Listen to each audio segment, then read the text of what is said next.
افلا یتدبرون القرآن ام علی قلوب اقفالها، کیا یہ لوگ قرآن میں غور نہیں کرتے یا ان کے دلوں کے اوپر تالے پڑ چکے ہیں؟ محمد صلی اللہ علیہ وسلم اللہ کے رسول ہیں، اور جو لوگ آپ صلی اللہ علیہ وسلم کی معیت اور سنگت میں ہیں وہ کافروں پر بہت سخت زور آور ہیں، لیکن آپس میں نرم دل اور شفیق ہیں۔ الحمدللہ رب العالمین، الصلاۃ والسلام علی سید الانبیاء والمرسلین وعلی آلہ وصحبہ اجمعین۔ خواتین و حضرات، السلام علیکم ورحمۃ اللہ وبرکاتہ۔ قرآن مجید کے 26ویں پارے کے خلاصے کے ساتھ ناچیز آپ کی خدمت میں حاضر ہے۔ 26ویں پارے کا آغاز سورہ الاحقاف سے ہوتا ہے، اور الاحقاف کی جو وجہ تسمیہ اس کے نام کی بتائی گئی ہے وہ یہ کہ آیت نمبر 21 میں ذکر ہوتا ہے وَاذْكُرْ أَخَا عَادٍ إِذْ أَنذَرَ قَوْمَهُ بِالْأَحْقَافِ، تو یہاں سے لفظ احقاف حاصل کیا گیا، اور اس کے بعد اس کے آیات کے خلاصہ کی جانب آتے ہیں۔ آیت نمبر 1 سے آیت نمبر 6 میں قرآن مجید کی تنزیل اور زمین اور آسمان کی تخلیق کا حق ہونے کا بیان ہے، کفار اور ان کے بتوں کی مذمت بیان کی گئی ہے۔ آیت نمبر 7 سے آیت نمبر 11 میں قرآن مجید کی حقانیت کو بیان کیا گیا، کفار کا قرآن مجید کے انکار کرنے پر ان کی مذمت کی گئی، اور آیت نمبر 12 سے آیت نمبر 14 میں توریت شریف کا اور قرآن شریف کا ذکر ہے،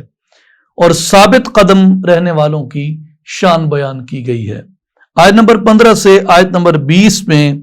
والدین کی شان اور نیک اولاد کی اہمیت اور فضیلت بیان کی گئی، اور نافرمان اور بد عقیدہ اولاد کی مذمت بیان کی گئی۔ آیت نمبر 21 سے آیت نمبر 26 میں حضرت ہود علیہ السلام کی تبلیغ اور قوم عاد کے برے انجام کا ذکر ہے۔ آیت نمبر 27 سے آیت نمبر 32 میں گزشتہ قوموں کی ہلاکت کا بیان ہے، جنوں کے ایمان لانے کا بیان ہے، اور جنات کا اپنی قوم کو ایمان لانے کی دعوت دینا ہے۔ آیت نمبر 33 سے آیت نمبر 35 میں مردوں کو زندہ کرنے کی دلیل ہے، آقا پاک علیہ الصلوۃ والسلام کو صبر کرنے کی تلقین کی گئی، اور نافرمانوں کی ہلاکت کا بیان کیا گیا۔ اب آئیے سورہ الاحقاف کی کچھ آیات کے اندر جھانکتے ہیں۔ اس میں ایک بنیادی بات یہ کہ کفار جو ہیں وہ قرآن مجید کو جادو کیوں کہتے تھے، اس کو آیت نمبر 7 میں بیان کیا گیا کہ وَإِذَا تُتْلَى عَلَيْهِمْ آيَاتُنَا بَيِّنَاتٍ قَالَ الَّذِينَ كَفَرُوا لِلْحَقِّ لَمَّا جَاءَهُمْ هَذَا سِحْرٌ مُبِينٌ، کہ جب ان پر ہماری واضح آیتیں پڑھی جاتی ہیں تو جو لوگ کفر کر رہے ہیں، یعنی حق کے بارے میں، یعنی قرآن کے بارے میں، جبکہ وہ ان کے پاس آ چکا، کہتے ہیں کہ یہ کھلا جادو ہے۔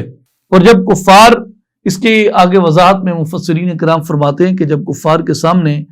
ہماری ان آیات کی جن میں الوہیت کے اوپر اور توحید کے اوپر دلائل ہیں یہ پیش کیے جاتے ہیں،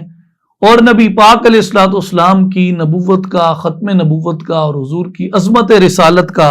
ثبوت ہے، قرآن مجید کے معجز اور اللہ تعالیٰ کا کلام ہونے کا بیان ہے، اور حلال اور حرام کے واضح احکام ہیں، قیامت کے بعد دوبارہ اٹھنے کے اور قیامت سے پہلے ہر ایک زیرو کو مرنے کے جو احکام ہیں، حشر نشر جزا سزا کے جو براہین ہیں، تو کفار ان آیات کے متعلق یہ کہتے کہ یہ کھلا جادو ہے، اور اس کو جادو کہنے سے ان کا منشا یہ تھا کہ جس طرح جادو کی کوئی حقیقت نہیں ہوتی اس طرح ان آیات کی کوئی حقیقت نہیں ہوتی۔ تو جو شخص قرآن مجید کو غیر حقیقی کہہ کے جھٹلائے، بنیادی طور پہ وہ کفار کے اسی طرز عمل کا ارتکاب کرتا ہے جس کی اللہ تبارک و تعالیٰ نے مذمت فرمائی ہے۔ اس کے بعد سورہ محمد آتی ہے قرآن مجید میں، اور سورہ محمد کا نام اس لیے رکھا گیا کہ آیت نمبر 2 میں یہ ارشاد ہوا والذین آمنوا وعملوا الصالحات وآمنوا بما نزل علی محمد صلی اللہ علیہ وسلم۔ یہاں سے اس سورہ مبارکہ کا نام اخذ کیا گیا۔ اب آئیے سورہ محمد کے آیات کے خلاصے کی جانب۔ آیت نمبر 1 سے آیت نمبر 3 میں کفار کے اعمال ضائع ہونے کا بیان ہے، صالح مومنین کا قرآن مجید پر ایمان لانا اور ان کے اوپر انعام کیے جانے کا بیان ہے، اور باطل کی پیروی کے نقصانات کو بیان کیا گیا۔ آیت نمبر 4 سے آیت نمبر 11 میں جہاد کے سبب مسلمانوں پر انعام اور اکرام کیے جانے کا بیان ہے، اور کفار کے اعمال ضائع ہونے اور ان کا ہلاکت اور ذلت میں مبتلا ہونے کا بیان ہے۔ آیت نمبر 12 سے آیت نمبر 19 میں صالح مومنین کی جزا کا بیان ہے اور کفار کی سزا کا بیان ہے۔ بہت سی بستیوں والوں کو ہلاک کرنے کا بیان ہے، اور پرہیزگاروں کے لیے جنت کی اقسام بیان ہوئی، اور منافقین کے نفاق اور مومنین کے لیے استغفار کا بیان ہوا۔ آیت نمبر 20 سے آیت نمبر 32 میں مسلمانوں کی خواہش پر فرضیت جہاد کا بیان ہے، اور منافقوں کی پریشانی پر ان کے اوپر لعنت کی گئی، اور منافقوں کے ارتداد اور ان کے اسباب بیان کیے گئے اور ان کا انجام بیان کیا گیا۔ آیت نمبر 33 سے آیت نمبر 38 میں ایمان والوں کو اطاعت کا حکم دیا اور ان کے غالب ہونے کا بیان ہوا، اور کفار کے لیے بخشش نہ ہونے کا بیان ہوا۔ دنیاوی زندگی کا کھیل کود ہونے کا بیان ہوا، اور اللہ سے منہ پھیرنے کی وعید کا بیان ہوا۔ اب آئیے کچھ آیات مبارکہ میں دیکھتے ہیں۔ سورہ محمد کی آیت نمبر 22 ہے، فَهَلْ عَسَيْتُمْ إِن تَوَلَّيْتُمْ أَن تُفْسِدُوا فِي الْأَرْضِ وَتُقَطِّعُوا أَرْحَامَكُمْ، پس اے منافقو تم سے یہی توقع ہے کہ اگر تم قتال سے گریز کر کے بچ نکلو اور حکومت حاصل کر لو تو تم زمین میں ہی فساد برپا کرو گے، اور اپنے قرابتی رشتوں کو توڑ ڈالو گے، جن کے بارے میں اللہ اور رسول اللہ صلی اللہ علیہ وسلم نے ارشاد فرمایا کہ ان سے جڑے رہو۔ آیت نمبر 23 میں فرمایا اولئک الذین لعنہم اللہ فَأَسَمَّهُمْ وَأَعْمَى أَبْصَارَهُمْ، یہی وہ لوگ ہیں جن پر اللہ کی لعنت ہے اور ان کے کانوں کو بہرا کر دیا اور ان کی آنکھوں کو اندھا کر دیا۔ أَفَلَا يَتَدَبَّرُونَ الْقُرْآنَ أَمْ عَلَى قُلُوبٍ أَقْفَالُهَا، کیا یہ لوگ قرآن میں غور نہیں کرتے یا ان کے دلوں کے اوپر تالے پڑ چکے ہیں؟ اس کی وضاحت میں جو مفسرین کرام نے فرمایا اس کا خلاصہ یہ ہے کہ یہ جو آیات ہیں آیت نمبر 22 سے آیت نمبر 24 تک، ان آیات میں منافقین کے قول کی طرف رد کا اشارہ کیا گیا کہ جب ان کو مشرکین کے خلاف جہاد کا حکم کیا گیا اور قتال کا حکم کیا گیا تو انہوں نے جہاد میں شریک نہ ہونے کے لیے ایک عذر پیش کیا، اور انہوں نے عذر یہ پیش کیا کہ ہم مشرکین کا قتل کیسے کریں۔ ایک بات تو یہ کہ وہ انسان ہے اور انسانوں کو قتل کرنا کوئی اچھی بات نہیں ہے، دوسرا انہوں نے کہا کہ مشرکین عرب ہمارے رشتہ دار ہیں اور ہمارے قبیلوں کے ہیں، سو ان سے قتال کرنا اپنے نسبی رشتوں سے ٹوٹنے کے مترادف ہے اور انہیں منقطع کرنا ہے۔ تو اللہ تبارک و تعالیٰ نے ان کے اس عذر کے جواب میں یہ ارشاد مبارک فرمایا کہ اگر تم کو زمین میں حکمران بنا دیا جائے تو تم زمین میں اپنی مرضی سے فساد کرو گے، اور جو شخص تمہاری مرضی کے خلاف کوئی کام کرے گا تم فوراً اس کو قتل کر دو گے، وہ اشخاص چاہے تمہارے رشتہ دار ہوں، چاہے تمہارے قبیلے سے ہوں، چاہے دوسرے قبیلوں سے ہوں، تم قتل و غارت کرو گے اور فساد کرو گے اور رشتوں کو منقطع کرو گے۔ اللہ کے حکم سے جہاد کو تو تم نے زمین میں فساد پھیلانا کہا ہے، اور اپنی خواہش سے زمین میں فساد پھیلاتے رہو گے۔ اور کیا تم زمانہ جاہلیت میں اپنی بیٹیوں کو زندہ درگور نہیں کرتے تھے؟ کیا یہ تمہارا فعل زمین کے اندر فساد پھیلانے کے مترادف نہیں تھا؟ یہ آیت مبارکہ آئینہ ہے، اور آئینہ کیا ہے؟ ایک طرف یہ کہتے ہیں کہ جہاد فساد ہے، اور دوسری طرف پوری کرۂ ارض کے اوپر قتل و غارت گری کا بازار جو ہے وہ گرم ہے۔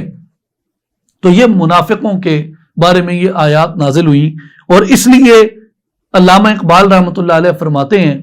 کہ باطل کے فال و فر کی حفاظت کے واسطے یورپ زرہ میں ڈوب گیا دوشتا کمر، حق سے اگر ہے غرض تو زیبا ہے کیا یہ بات، اسلام کا محاسبہ یورپ سے درگزر۔ اگر مسلمان اپنی فریڈم کے لیے، اپنی آزادی کے لیے جدوجہد کریں تو انہیں دہشت گرد کہا جاتا ہے، فلسطین کے اندر، کشمیر کے اندر، جوناگڑھ کے اندر، برما کے اندر اور دیگر کئی مقامات کے اوپر۔ لیکن اگر دنیا کے بڑے بڑے بدماش اور غنڈہ اگر اکٹھے ہو جائیں اور وہ پوری دنیا میں تہس نہس پھیر دیں، جو کچھ ورلڈ وار 1 میں ہوا، پھر جو کچھ ورلڈ وار 2 میں ہوا، پھر اس کے بعد ورلڈ وار 2 کے بعد جو کچھ کولڈ وار میں ہوتا رہا، اور کولڈ وار کے اختتام کے بعد اب جو اسلامی دنیا کی جو حالت کی جا رہی ہے، یہ سارا نقشہ قرآن مجید نے واضح کر دیا کہ تم جہاد کو تو فساد کہہ رہے ہو، لیکن خود جو کچھ تم کرتے ہو تمہاری نظر میں وہ کیا ہے۔ اس کے بعد سورہ فتح آتی ہے، اور سورہ فتح میں اس کی وجہ تسمیہ اس کے نام کی یہ بیان کی گئی کہ اس کی پہلی آیت میں یہی ارشاد ہوتا ہے اِنَّا فَتَحْنَا لَكَ فَتْحًا مُبِينًا، تو یہاں سے یہ نام اس سورت کا اخذ کیا گیا۔ آیات کے خلاصے میں آیت نمبر 1 سے آیت نمبر 10 میں فتح مبین اور محبوب خدا صلی اللہ علیہ وآلہ وسلم کے لیے 5 انعامات کا ذکر ہوا، صحابہ کرام کے لیے انعامات اور کفار و منافقین کے لیے عذاب کا ذکر ہوا۔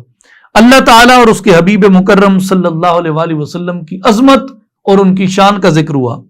آیت نمبر 11 سے آیت نمبر 15 میں منافقین کی جھوٹی معذرتیں بیان ہوئیں اور ان کی بدگمانیاں بیان ہوئیں، منافقین کے حرص اور ان کی کم عقلی کا بیان ہوا۔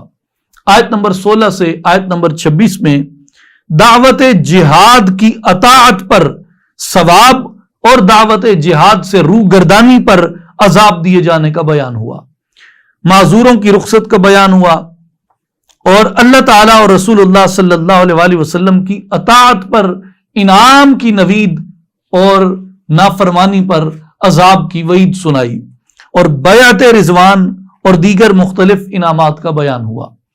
آیت نمبر 27 سے آیت نمبر 29 میں رسول اللہ صلی اللہ علیہ وآلہ وسلم کے خواب کی سچائی کا بیان ہوا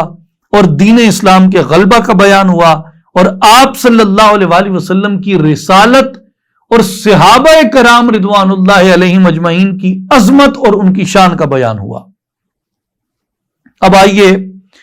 سورہ فتح کی کچھ آیات کی تلاوت کرتے ہیں۔ آیت نمبر 9 ہے لِتُؤْمِنُوا بِاللَّهِ وَرَسُولِهِ وَتُعَزِّرُوهُ وَتُوَقِّرُوهُ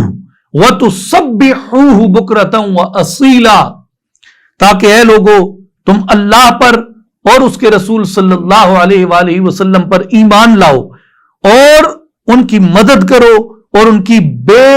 حد تعظیم اور بے حد تکریم کرو، اور ساتھ اللہ کی صبح و شام تسبیح بیان کرتے رہو۔ اس آیت مبارکہ میں 3 چیزوں کا ذکر ہوا: اللہ اور اس کے رسول پر ایمان لانا، رسول اللہ صلی اللہ علیہ وآلہ وسلم کی تعظیم اور رسول اللہ صلی اللہ علیہ وآلہ وسلم کی تکریم کرنا، اور آخر میں عبادت کا ذکر ہے۔ جہاں یہ آیت مبارکہ آتی ہے کہ وَتُعَزِّرُوهُ وَتُوَقِّرُوهُ، اس کی ذیل میں مفسرین کرام نے بہت تفصیل سے لکھا ہے کہ حضور علیہ الصلوۃ والسلام کی تعظیم کرنا، حضور علیہ الصلوۃ والسلام کی توقیر کرنا، یہ صحابہ کرام پر تو واجب تھا، صحابہ کرام پر تو لازم تھا، اور اس کے بعد وہ بحث کرتے ہوئے بھی تمام مفسرین نے، جمہور مفسرین نے یہی عقیدہ اخذ کیا کہ حضور علیہ الصلوۃ والسلام کا ادب، حضور علیہ الصلوۃ والسلام کی تعظیم، حضور علیہ الصلوۃ والسلام کی تکریم، حضور علیہ الصلوۃ والسلام کی توقیر آج بھی اسی طرح لازم اور واجب ہے جس طرح حضور علیہ الصلوۃ والسلام کی اپنی حیات مبارکہ کے اندر تھی۔ یہ جمہور اہل حق مفسرین کا اس کے اوپر یہی قول ہے۔ اس کی ایک مثال کے طور پہ صرف ہم امام المحدثین حضرت قاضی عیاض مالکی اندلسی رحمت اللہ علیہ، آپ کی تصنیف مبارکہ الشفاء سے اخذ کرتے ہیں۔ قاضی عیاض رحمت اللہ علیہ فرماتے ہیں وَعْلَمْ أَنَّ حُرْمَةَ النَّبِيِّ صلی اللہ علیہ وآلہ وسلم بعد موتہ وتوقیرہ وتعظیمہ لازم کما کانا حال حیاتہ، جان لو بے شک نبی پاک علیہ الصلوۃ والسلام کی عزت حضور علیہ الصلوۃ والسلام کے انتقال فرمانے کے بعد اور آپ کی توقیر ایسی ہی لازم ہے جیسا کہ حضور علیہ الصلوۃ والسلام کی ظاہری حیات مبارکہ کے اندر تھی۔ وَذَلِكَ عِنْدَ ذِكْرِهِ وَذِكْرِ حَدِيثِهِ وَسُنَّتِهِ وَسِمَاعِ اسْمِهِ وَسِيرَتِهِ۔ اور یہ تعظیم اور تکریم کہاں کہاں تک پھیلی ہوئی ہے، قاضی عیاض بیان کرتے ہیں۔ آپ صحیح مسلم کی کوئی شرح پڑھ لیں، قاضی عیاض کے حوالے کے بغیر کسی حدیث کے اوپر بحث مکمل نہیں ہوتی۔ سیرت میں کہیں پہ پڑھ لیں، قاضی عیاض کے حوالے کے بغیر سیرت میں کسی جگہ پہ بحث مکمل نہیں ہوتی۔ عقیدہ میں کہیں پہ پڑھ لیں، قاضی عیاض کے حوالہ کے بغیر وہ آپ کا مطالعہ مکمل نہیں ہوتا۔ یہ وہ قاضی عیاض ہیں جو پوری امت اسلامیہ کے اندر جن کو قبول عام حاصل ہے اور ان کو علم میں حجت تسلیم کیا جاتا ہے۔ وہ قاضی عیاض فرماتے ہیں کہ حضور علیہ الصلوۃ والسلام کی ذات کی توقیر اور تعظیم تو لازم ہے ہی، اس میں اور بہت سی چیزیں شامل ہو جاتی ہیں۔ حضور کی تعظیم اور تکریم میں کون کون سی چیزیں فرمایا، اور یہ عزت ذکر ہی، حضور کے ذکر کی، وہ ذکر حدیث ہی، حضور علیہ الصلوۃ والسلام کی حدیث پاک کو ذکر کرنے کی، وہ سنت ہی، حضور علیہ الصلوۃ والسلام کی سنت سامنے آ جائے یا اختیار کرنے لگو تو اس کا ادب اور تعظیم بھی لازم ہے۔ وہ سماع اسم ہی، اور جب آقا پاک علیہ الصلوۃ والسلام کا میٹھا پیارا خوشبودار نام سنو اس وقت بھی حضور کی تعظیم لازم ہے۔ وہ سیرت ہی، اور حضور علیہ الصلوۃ والسلام کی سیرت کے تذکرے میں بھی لازم ہے۔ وہ معاملتی آلہ و عطرتہ، اور آپ کی آل اور آپ کی عطرت کے معاملے میں بھی یہ تعظیم اسی طرح لازم ہے۔ وہ تعظیم اہل بیتہ و صحابتہ، اور آپ صلی اللہ علیہ وسلم کے اہل بیت اور حضور علیہ الصلوۃ والسلام کے صحابہ کرام کی تعظیم بھی اسی طرح لازم ہے جس طرح حضور علیہ الصلوۃ والسلام کی تعظیم لازم ہے۔ یہ قول ہے قاضی عیاض مالکی اندلسی رحمۃ اللہ علیہ کا برسبیل تذکرہ۔ میں عرض کرتا چلوں کہ میری وہ بہنیں، میری وہ بیٹیاں اور میرے وہ بھائی اور میرے وہ دوست جو مطالعہ سیرت کا شوق رکھتے ہیں کہ رسول پاک شہ الاولاق صلی اللہ علیہ وآلہ وسلم کی حیات مبارکہ پہ حضور کے عادات، حضور کے اطوار، حضور کے فضائل، حضور کے شمائل، حضور کے خصائل، حضور کا شرف، حضور کا کمال، حضور کی زندگی، حضور کا اٹھنا، حضور کا بیٹھنا، حضور کی حیاتی سے پہلے، حضور کی حیاتی میں، حضور کی حیاتی کے بعد، یہ ساری کچھ کی اگر کوئی آپ جامع ترین کتاب پڑھنا چاہتے ہیں تو وہ قاضی عیاض مالکی کی الشفا ہے۔ عام مل جاتی ہے عربی زبان میں تو جگہ جگہ موجود ہے، پی ڈی ایف وغیرہ میں بھی، اور اس کے انگریزی ترجمہ بھی موجود ہے اور اس کا اردو ترجمہ بھی موجود ہے۔ اگر آپ سیرت مبارکہ کو پڑھنے کا شوق رکھتے ہیں اور آپ قاضی عیاض کو ابھی تک نہیں پڑھ سکے تو پہلی فرصت میں آپ کو قاضی عیاض مالکی کی الشفا پڑھنی چاہیے۔ آگے آئیے سورہ الفتح آیت نمبر 29 میں،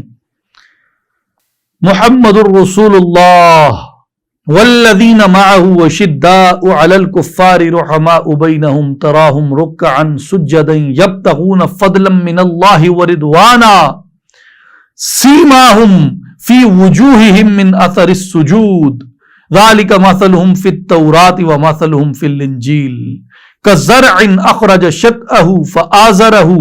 فاستغلظ فاستوى على سوقه يعجب الزراع ليغيظ بهم الكفار وعد الله الذين آمنوا وعملوا الصالحات منهم مغفرة وأجرا عظيما۔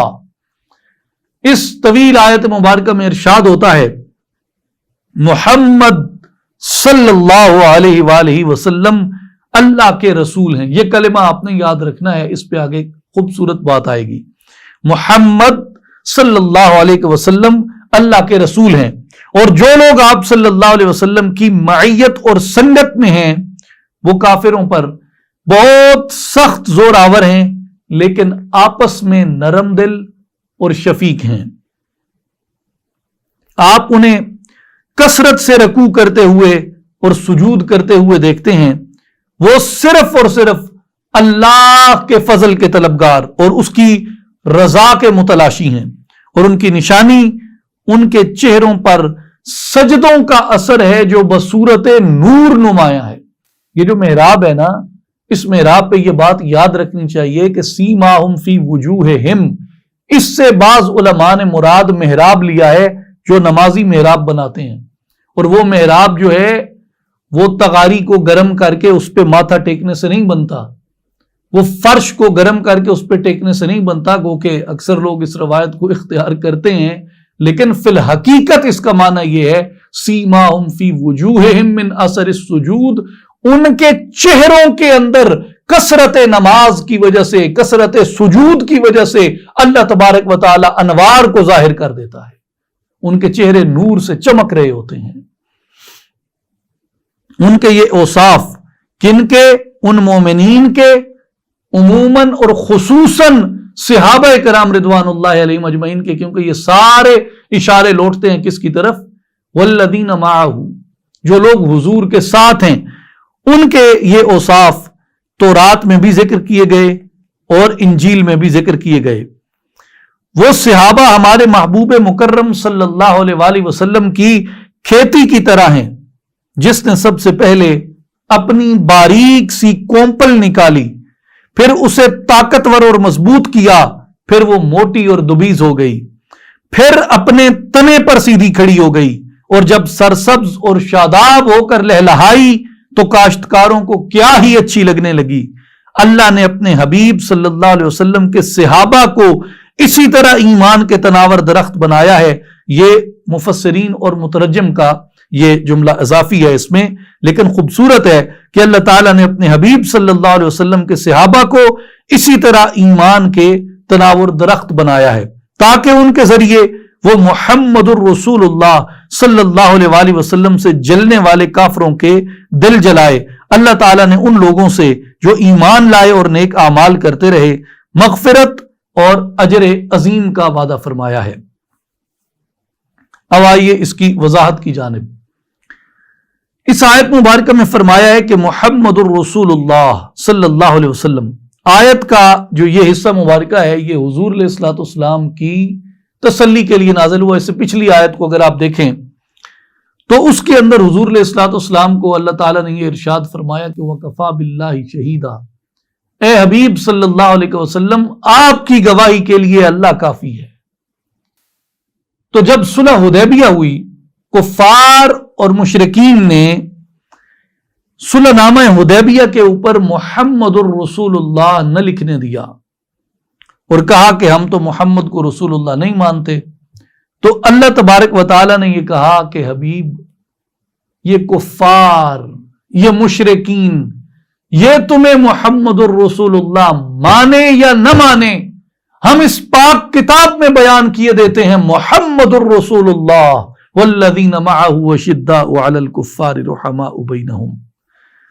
تو ایک تو یہ محمد الرسول اللہ کا لفظ بطور خاص حضور کی تسلی کے لیے آیا، صحابہ کی تسلی کے لیے آیا، اور منکرین اور مشرکین اور کفار کی تردید کے لیے آیا۔ اس سے آگے جو کلمات آئے ہیں والذین معہ اشداء علی الکفار رحماء بینہم،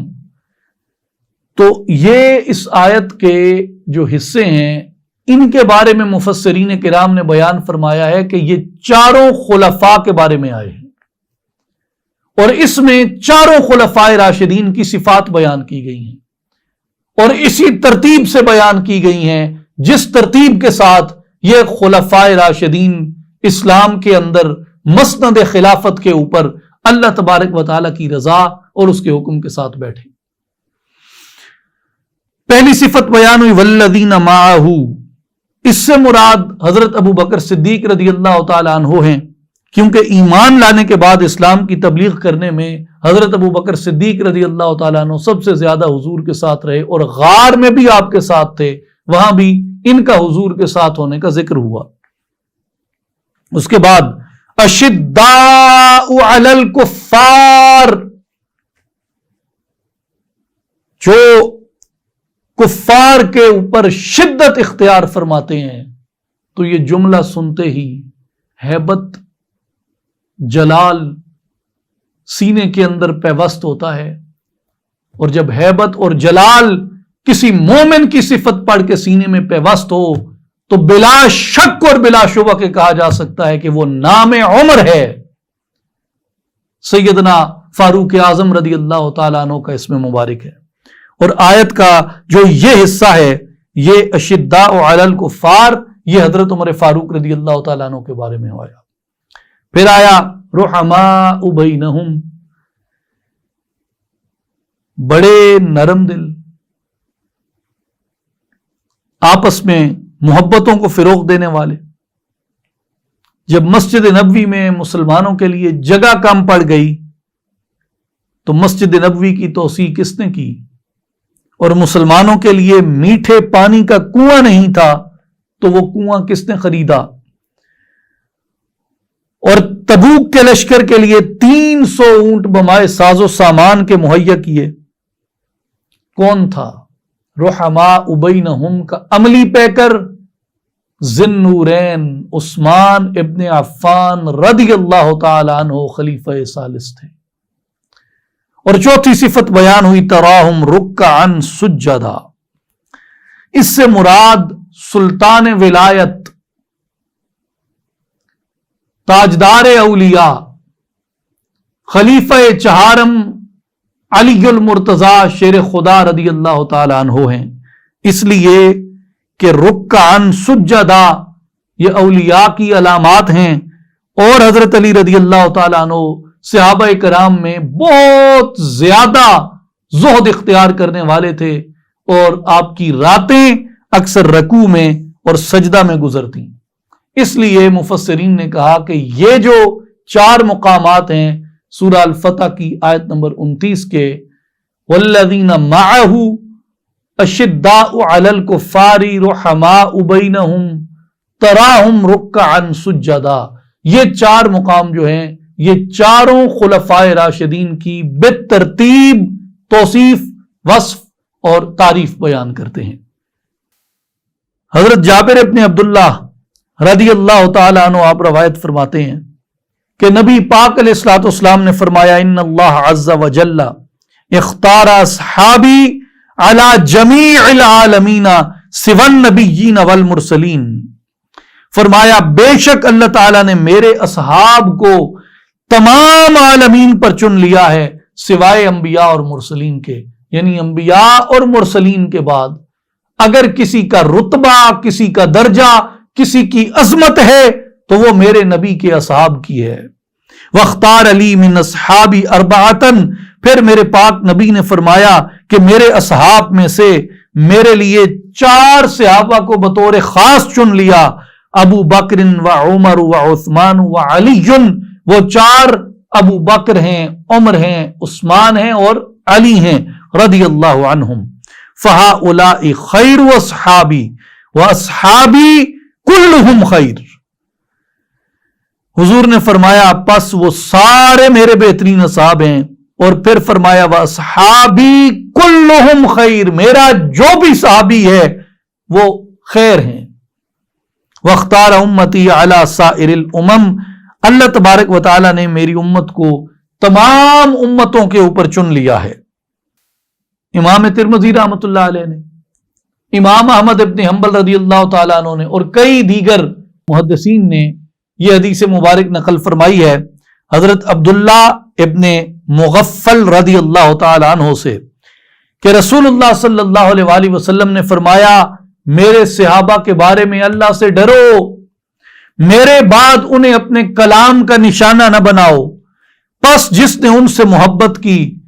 میری محبت میں ان سے محبت کی، اور جس نے ان سے بغض رکھا اس نے میرے بغض میں ان سے بغض رکھا، جس نے انہیں اذیت پہنچائی اس نے مجھے اذیت پہنچائی، جس نے مجھے تکلیف پہنچائی بے شک اس نے اللہ کو ناراض کیا، اور جس نے اللہ کو ناراض کیا قیامت کے دن اس کی شدید پکڑ ہوگی۔ بات شروع کہاں سے ہوئی؟ حضور کے صحابہ کے ادب کے بارے میں فرمایا انہیں اپنے کلام کی تیزیوں کا نشانہ نہ بناؤ، ان سے محبت کرو گے تو میری محبت میں ان سے محبت کرو گے، ان سے بغض رکھو گے تو میرے بغض میں ان سے بغض رکھو گے۔ جسے مجھ سے بغض ہے اسے میرے صحابہ سے بغض ہوگا، جسے مجھ سے محبت ہے اسے میرے صحابہ سے محبت ہوگی۔ اب آئیے محمد الرسول اللہ صلی اللہ علیہ وسلم، یہ جو اسم پاک ہے یہ قرآن مجید میں 4 مقامات پر آیا ہے، اسم محمد صلی اللہ علیہ وسلم، اور اسم احمد جو ہے یہ 1 بار آیا ہے قرآن مجید میں، آل عمران میں، الاحزاب میں، سورہ محمد میں اور سورہ فتح میں۔ آل عمران کی آیت نمبر 144، الاحزاب کی آیت نمبر 40، سورہ محمد کی آیت نمبر 2 اور سورہ فتح کی آیت نمبر 29۔ یہ 4 مقام ہیں جہاں اسم محمد صلی اللہ علیہ وآلہ وسلم آیا ہے، اور اسم احمد جو ہے وہ سورہ الصف کے اندر آیا ہے۔ اور اسم محمد صلی اللہ علیہ وآلہ وسلم کی بے شمار فضیلتیں، بے شمار برکتیں بیان کی گئی ہیں، جن میں ایک فضیلت حضور علیہ الصلوۃ والسلام کے اسم محمد کی وہ یہ بیان کی گئی ہے کہ حضور علیہ الصلوۃ والسلام نے فرمایا، من ولد له مولود فسماه محمدا حبا لی وتبرکا کان هو ومولوده فی الجنہ۔ میرے آقا پاک علیہ الصلوۃ والسلام نے فرمایا کہ جس کا بچہ پیدا ہوا اور اس نے میری محبت میں اور تبرکن اس بچے کا نام محمد رکھا، فرمایا کانا ہوا ومولودہ فی الجنہ، وہ شخص بھی اور اس کا بچہ بھی یہ دونوں جنت کے اندر داخل ہوں گے۔ کس برکت سے؟ اسم محمد کی برکت سے۔ قاضی عیاض رحمۃ اللہ علیہ نے شفا میں بیان فرمایا کہ حضرت امام جعفر صادق رضی اللہ تعالیٰ عنہ ابن محمد الباقر رضی اللہ تعالیٰ عنہ، حضرت امام جعفر صادق نے روایت کیا اپنے والد گرامی حضرت امام محمد الباقر رضی اللہ تعالیٰ عنہ سے، اذا کان یوم القیامت نادا مناد الا لیقم من اسمہ محمد فلیدخل الجنۃ لکرامت اسمہ۔ امام محمد الباقر رضی اللہ تعالیٰ عنہ نے فرمایا جب قیامت کا دن ہوگا تو ایک ندا لگانے والا ندا لگائے گا، جب قیامت کا دن ہوگا تو ایک ندا لگانے والا ندا لگائے گا، الا لیقم من اسمہ محمد، وہ سب کھڑے ہو جاؤ جن کے نام میں محمد ہے یا جن کا نام محمد ہے، فَلْيَدْخُلِ الْجَنَّةَ لِكَرَامَةِ اسْمِهِ، حضور علیہ الصلوۃ والسلام کے اسم پاک کی توقیر میں، اسم پاک کی تعظیم میں ان سب کو جنت میں داخل کیا جائے گا۔ یہ امام محمد الباقر رضی اللہ تعالیٰ عنہ کا قول ہے جسے امام جعفر الصادق رضی اللہ تعالیٰ عنہ نے بیان فرمایا۔ اس کے بعد سورہ الحجرات میں آتے ہیں۔ اس کا نام الحجرات ہے اور اس کو اخذ کیا گیا اس نام کو آیت نمبر 4 سے، ان الذین ینادونک من وراء الحجرات اکثرهم لا یعقلون۔ اب آئیے سورہ الحجرات کے آیات کے خلاصے کی جانب۔ آیت نمبر 1 سے 5 میں ایمان والوں کے لیے، ایمان والوں کے لیے بارگاہ نبوی صلی اللہ علیہ وآلہ وسلم کے ادب اور احترام کی تلقین کی گئی، اور حضور علیہ الصلوۃ والسلام کی بارگاہ پاک کا ادب نہ ہونے یا نہ کرنے کی صورت میں تمام اعمال، تمام نیکیاں برباد ہو جانے کی وعید دی گئی، اور ادب اختیار کرنے کی صورت میں، یعنی ادب مصطفیٰ اختیار کرنے کی صورت میں دلوں کے تقوی کی بشارت کو بیان کیا گیا۔ آیت نمبر 6 سے آیت نمبر 12 میں فاسق کی خبر کی تحقیق کا حکم ہوا کہ کوئی فاسق شخص اگر خبر لائے تو اس کی خبر کی تحقیق کیا کرو۔ رسول خدا صلی اللہ علیہ وسلم کی اہمیت اور صحابہ کرام کی شان کو بیان کیا گیا۔ 2 مسلمان گروہوں کے درمیان صلح کروانے کی اہمیت کو بیان کیا گیا، اور چند معاشرتی برائیوں کی ممانعت کا بیان ہے۔ آیت نمبر 13 سے آیت نمبر 18 میں انسانی قبائل، خاندان کی اہمیت کو تقوی کے ساتھ ملا کر بیان کیا گیا، اور قبیلہ بنو اسد کے دیہاتیوں کی مذمت کی گئی اور مخلص مومنین کی شان کو بیان کیا گیا۔ اب آئیے سورہ الحجرات کی بعض آیات کی تلاوت کرتے ہیں۔ اس کا آغاز ہوتا ہے یا ایھا الذین آمنوا لا تقدموا بین یدی اللہ ورسولہ واتقوا اللہ ان اللہ سمیع علیم۔ اے ایمان والو، کسی بھی معاملے میں اللہ جل شانہ اور اس کے رسول صلی اللہ علیہ وآلہ وسلم سے آگے نہ بڑھو اور اللہ سے ڈرتے رہو کہ کہیں تم سے حضور علیہ الصلوۃ والسلام کی بے ادبی سرزد نہ ہو جائے، اس لیے آگے نہ بڑھا کرو، بے شک اللہ خوب جاننے والا اور دیکھنے والا ہے۔ حافظ ابن کثیر علیہ الرحمہ آپ فرماتے ہیں اپنی تفسیر میں هذه آداب ادب اللہ بها عباده المؤمنین فيما يعاملون بها الرسول من التوقیر والاحترام والتبجیل والاعظام، کہ اللہ تبارک و تعالی ان آیات کے ذریعے اپنے بندوں کو آداب مصطفیٰ صلی اللہ علیہ وآلہ وسلم کی تعلیم فرما رہا ہے کہ وہ حضور علیہ الصلوۃ والسلام کی تعظیم کریں، آپ کی توقیر کریں، آپ کی تکریم کریں، اور آپ صلی اللہ علیہ وآلہ وسلم کی تعظیم اور توقیر میں کسی طرح کی کوئی کوتاہی نہ برتیں۔ اور آگے فرمایا کہ آپ کے سامنے مختلف اشیاء میں آپ سے سبقت نہ لے جاؤ کہ اگر حضور چل رہے ہیں تو حضور کے آگے نہ چلو صلی اللہ علیہ وآلہ وسلم، جب تک حضور کھانا شروع نہ فرمائیں تم کھانا شروع نہ کرو۔ تو اس طرح کوئی بھی معاملہ ہو اس میں حضور علیہ الصلوۃ والسلام کی اقتداء اور مطابعت کرو، پیروی کرو، حضور سے آگے نہ بڑھو۔ آیت نمبر 2 میں فرمایا یا ایھا الذین آمنوا لا ترفعوا اصواتکم فوق صوت النبی، اے ایمان والو جن کے سینوں میں ایمان ہے، تم اپنی آوازوں کو نبی مکرم صلی اللہ علیہ وسلم کی آواز سے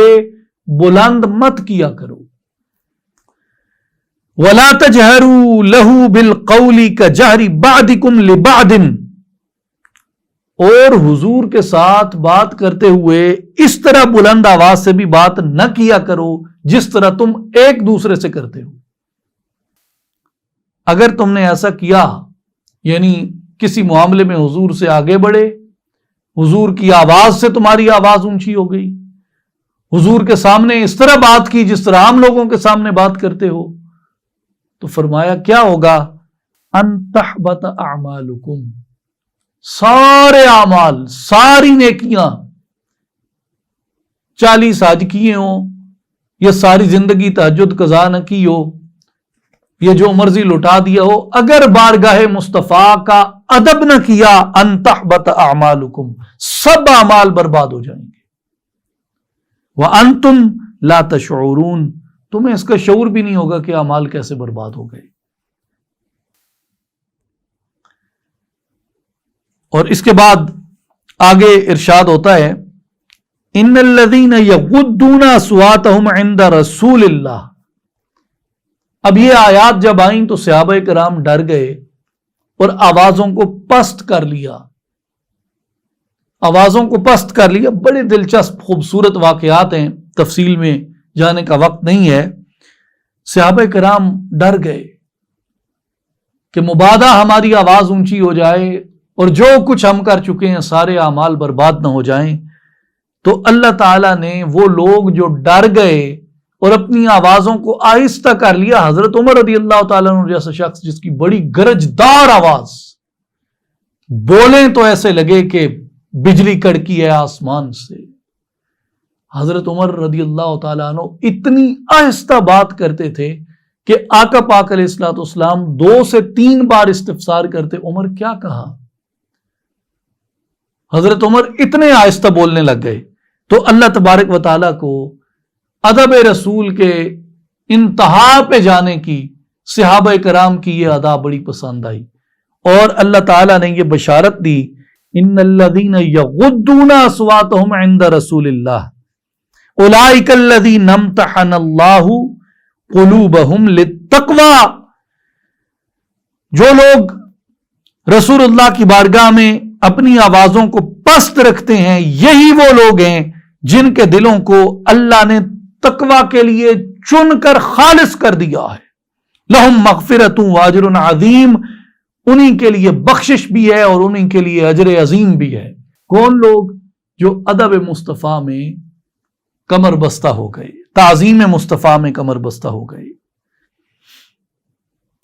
ان الذین ینادونک من وراء الحجرات اکثرهم لا یعقلون، یہ جو آپ کو حجروں کے باہر سے پکارتے ہیں نا کھڑے ہو کے، اے حبیب جو آپ کا حجرہ ہے اس حجرے کے باہر کھڑے ہو کے جو اونچی اونچی ندائیں لگاتے ہیں آپ کو، اعرابی، فرمایا اکثرهم لا یعقلون، یہ عقل ہی نہیں رکھتے۔ انہیں عقل ہوتی تو انہیں پتہ ہوتا کہ بارگاہ مصطفیٰ کس کی بارگاہ ہے، عقل ہی نہیں تھی تو یہ سمجھ ہی نہ سکے،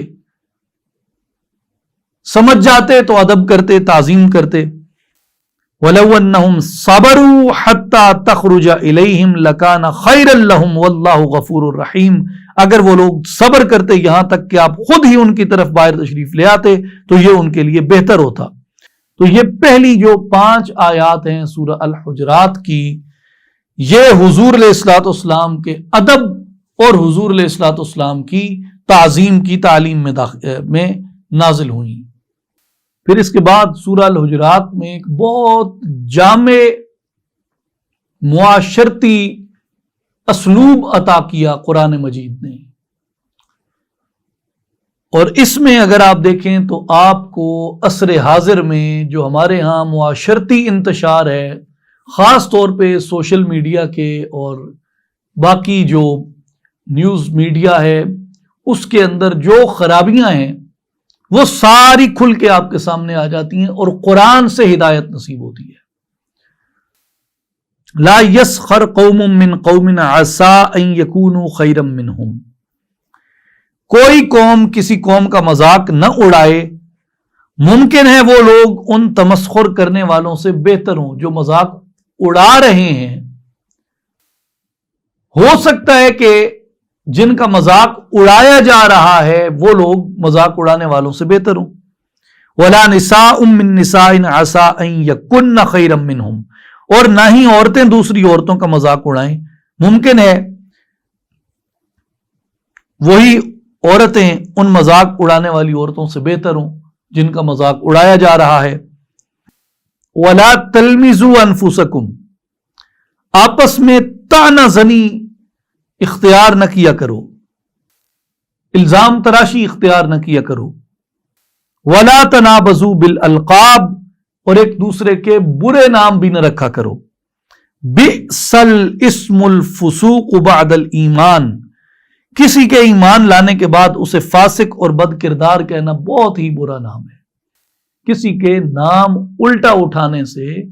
اللہ تعالیٰ نے اپنی پاک کتاب میں منع کیا، اور یہاں کتنے خوبصورت نام ہیں، اور لوگوں نے ان کو بگاڑ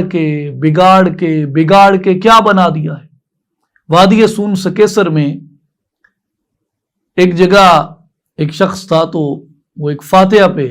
اس سے پوچھا کہ جی آپ کا نام کیا ہے، جیسے لوگ بیٹھے ہوتے ہیں سب سے بات چیت ہوتی ہے، تو پوچھا آپ کا نام کیا ہے، تو اس نے بڑا خوبصورت جواب دیا۔ اس نے کہا جی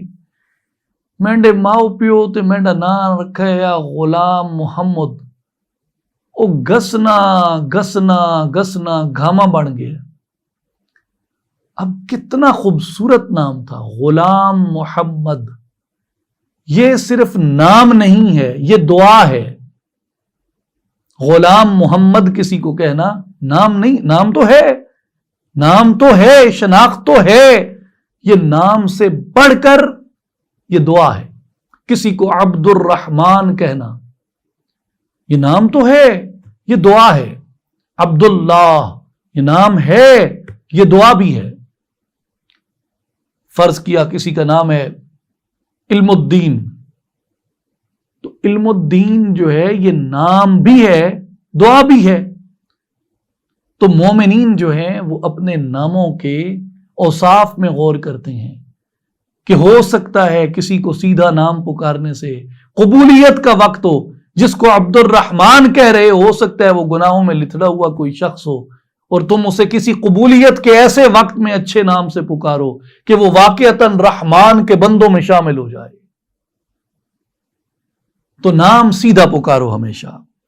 اور بہتر ہوتا ہے اپنی معاشرتی روایت کے مطابق نام سے پہلے یا نام کے بعد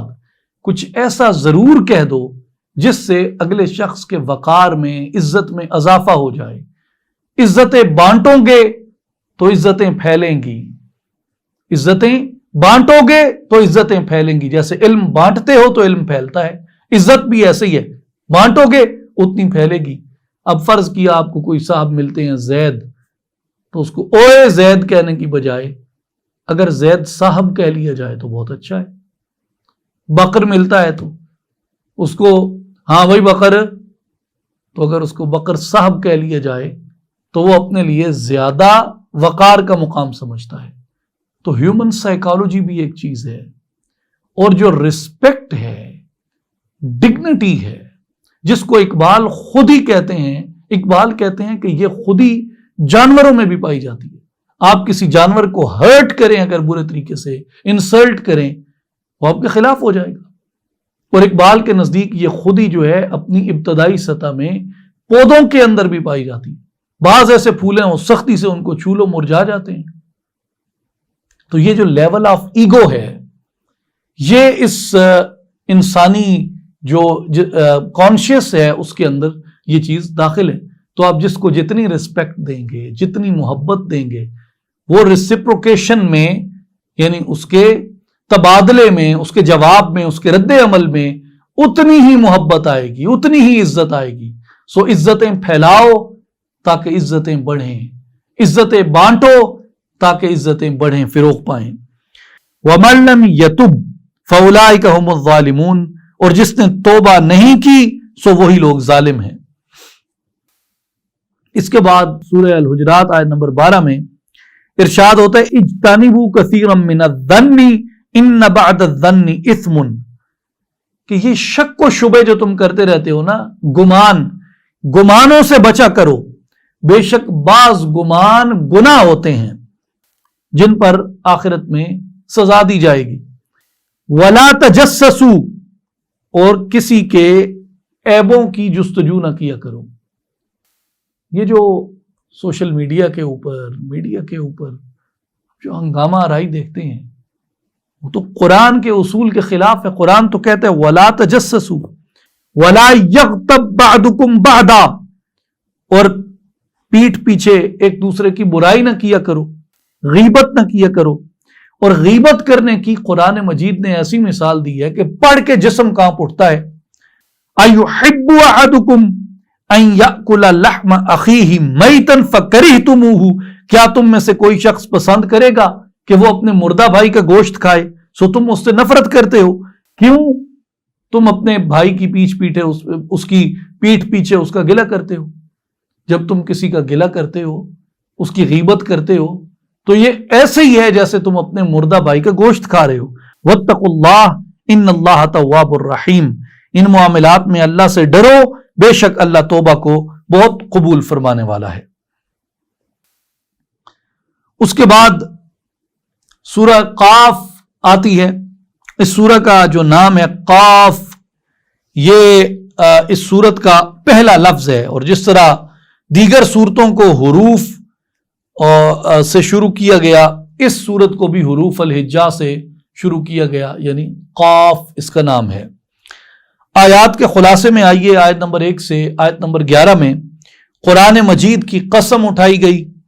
بعثت محمدی صلی اللہ علیہ وسلم کا بیان ہوا، حشر و نشر کے اوپر کفار کے تعجب کو بیان کیا، اور حشر و نشر پر قدرت الہی کے دلائل کا بیان ہے. آیت نمبر 12 سے آیت نمبر 18 میں قوم نوح، قوم عاد، قوم سمود، قوم لوط، قوم شعیب کی جو انہوں نے قوموں نے جو تکذیب کی اس کا بیان ہوا، اور اس مختصر وقت میں انہی کے انجام بد کو بھی بیان کیا۔ انسان کی تخلیق کا بیان ہوا، شان الہی کا بیان ہوا، دو محافظ فرشتوں کا بیان ہوا، اور آیت نمبر 19 سے آیت نمبر 35 میں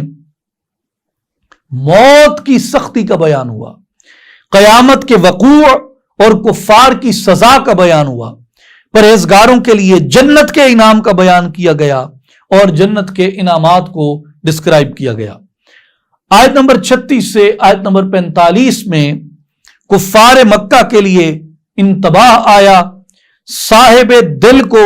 غور و فکر کرنے کی دعوت دی گئی، زمین و آسمان کی تخلیق 6 دنوں میں ہوئی اس کا بیان آیا، اور آپ صلی اللہ علیہ وسلم کو کفار کی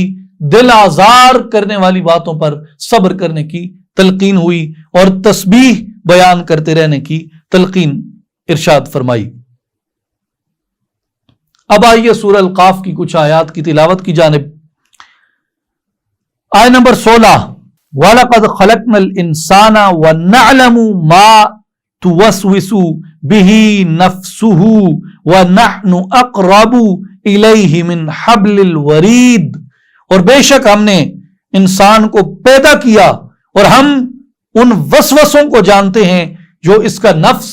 اس کے اندر ڈالتا رہتا ہے، اور ہم اس کی شہ رگ سے بھی زیادہ اس کے قریب ہیں۔ قاضی ثناء اللہ پانی پتی رحمت اللہ علیہ نے تفسیر مظہری میں اس آیت مبارکہ کا جو بعد کا حصہ ہے وَنَحْنُ أَقْرَبُ إِلَيْهِ مِنْ حَبْلِ الْوَرِيدِ،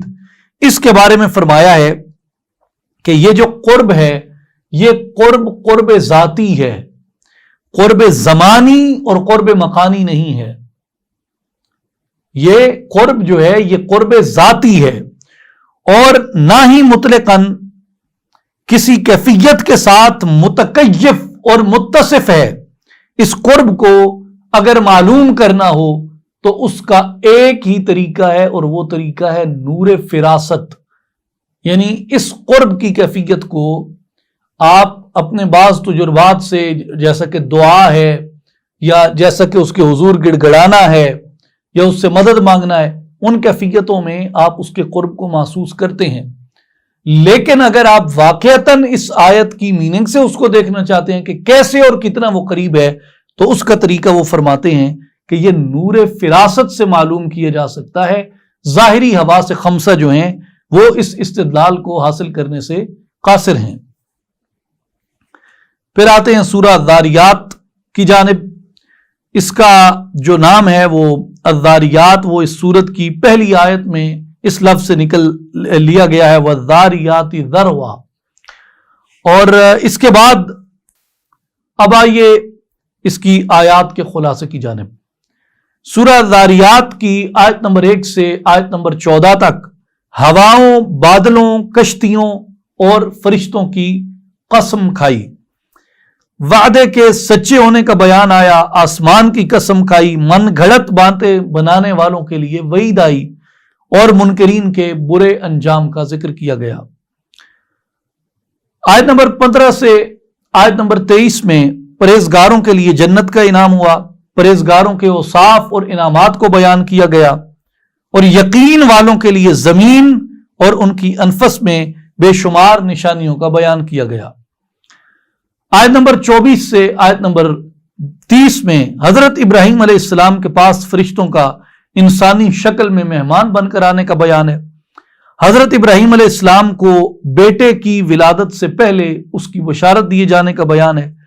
اور بانجھ پن کی وجہ سے بیٹا کیسے ملے گا اس بات پر آپ کی زوجہ عالیہ کا تعجب کا اظہار کرنے کا بیان ہے۔ الذاریات کی آیت نمبر 21 ہے، وَفِي أَنفُسِكُمْ أَفَلَا تُبْصِرُونَ، اور خود تمہارے نفوس میں بھی ہیں سو کیا تم نہیں دیکھتے۔ یہاں بات ہو رہی ہے اللہ تبارک و تعالیٰ کی نشانیوں کی کہ اے لوگو، ہم نے اپنی نشانیوں کو انفس و آفاق میں پھیلا رکھا ہے،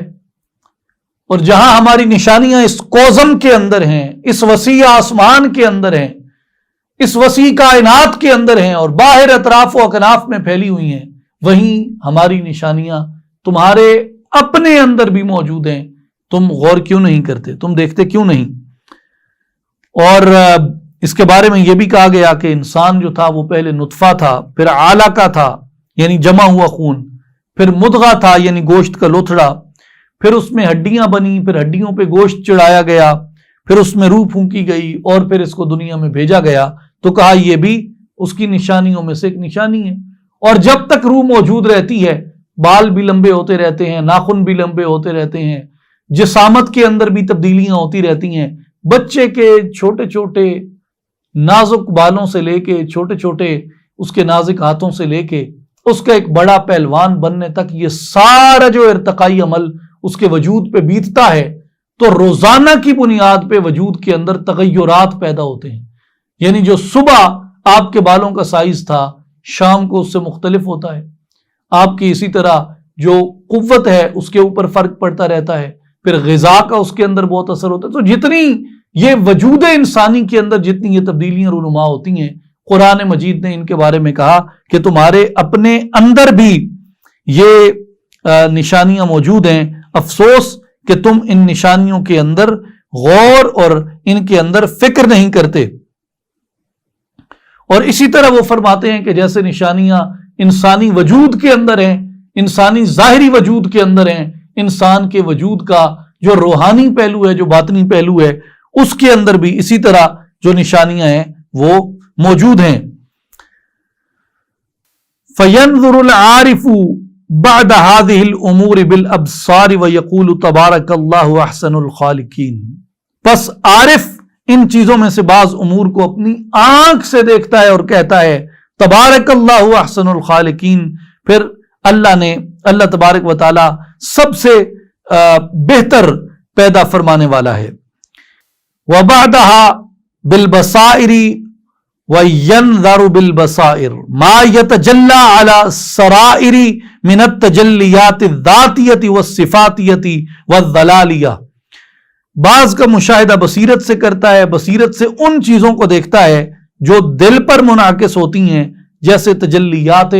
ذاتیہ، تجلیات صفاتیہ اور تجلیات ظلالیہ۔ تو یہ اس بات کے اوپر دلیل ہے کہ انسان اللہ تبارک و تعالیٰ کو اگر ڈھونڈنا چاہتا ہے، اس کی قدرت کی نشانیوں کو ڈھونڈنا چاہتا ہے،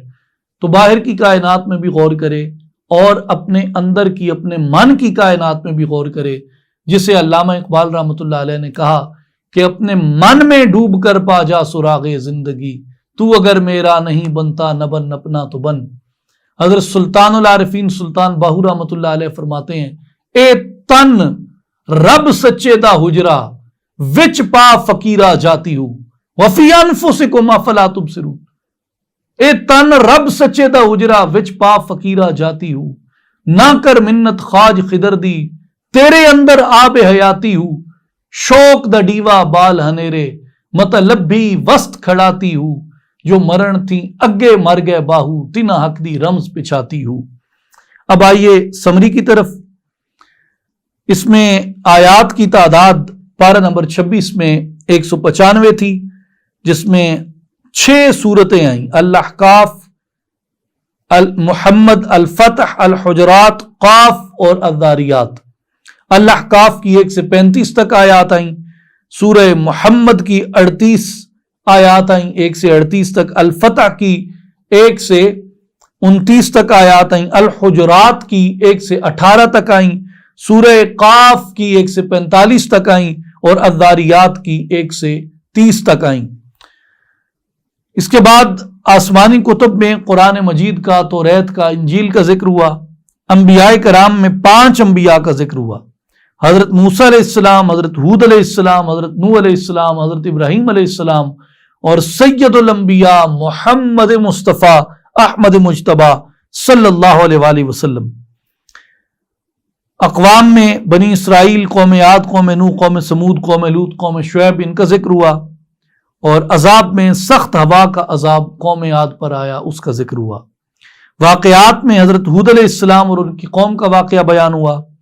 جنوں کا آپ صلی اللہ علیہ وسلم سے قرآن مجید کی تلاوت سننا اور ان پر ایمان لانے کا واقعہ بیان ہوا۔ بیعت رضوان کا واقعہ بیان ہوا، حضور علیہ الصلوۃ والسلام کو